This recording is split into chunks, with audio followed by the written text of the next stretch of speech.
I came across an employment case reported there the other day from the Workplace Relations Commission, and the heading on it was "Performance Review Triggers Psychiatric Illness / Disability," and the employee was successful in bringing a claim for discrimination on the grounds of disability against the employer. And when I looked at it first and looked at the heading and saw that the employee had won, I was surprised. I was surprised because a performance review ordinarily would not lead to such stress that it would be considered or constitute a disability. But when I went into the case more deeply and unpacked it, as it were, and read through the details and the facts, it actually made quite a bit of sense.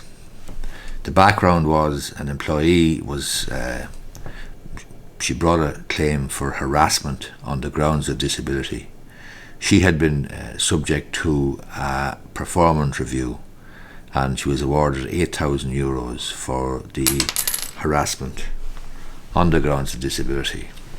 She attended a meeting at work without notice. She was criticised for being too slow in her work.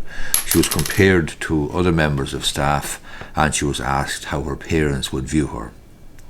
She told the WRC hearing that she was never so humiliated in all her life and could not face her colleagues after that, choosing to eat her lunch in her car before she went out sick. She went to the doctor and she was issued with or signed out on certified or stress-related illness.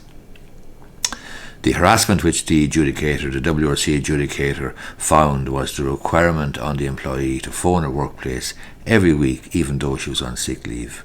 So the employer insisted that she phone the workplace every week to say how she was, or to at least make contact every week, even though she was sending in sick certs.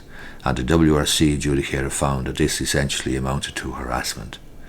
She had provided medical certs to the employer to the effect that she was suffering from anxiety and depression, and the obligation to ring her employer every week to ring in sick added to her stress. Ringing in sick made no sense when she was submitting doctor certs, the adjudicator found. That particular case, you can check it out on the WRC website. The adjudication number is 000-37724, and if I remember, I'll stick a link underneath the video on YouTube. You can go and have a look yourself. You can read through the details and the facts. But this is another one of those cases in law. It happens to be employment law in this situation, but it could be in any type of law, quite frankly, where when you look at the surface facts, you think immediately or make a decision or form a view, form a judgment fairly quickly.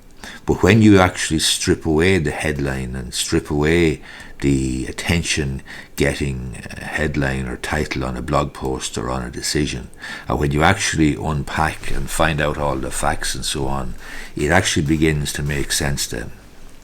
Makes more sense. Interesting case, as I say. It was basically a performance review that was handled badly.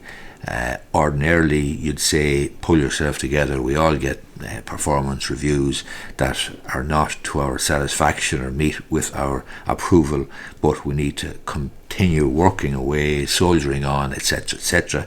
But in this particular case, when you look at the facts and look at the way that the performance review was carried out, and when you then look at the requirement for the employee to ring in sick and explain herself essentially, or account for her whereabouts, even though she was sending in sick certs, and when those sick certs were indicating stress or anxiety or depression triggered by the humiliating way that the performance review was carried out, then it begins to make sense. Hope you find this video useful. If you do, it would be great if you gave it a thumbs up down below, and you may be interested in subscribing to my YouTube channel. Thanks a lot.